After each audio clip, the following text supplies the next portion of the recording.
make a loop with the end and put that loop through the eye of your hook and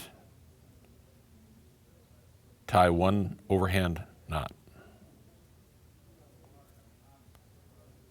And then take the end of that loop and put it over your hook.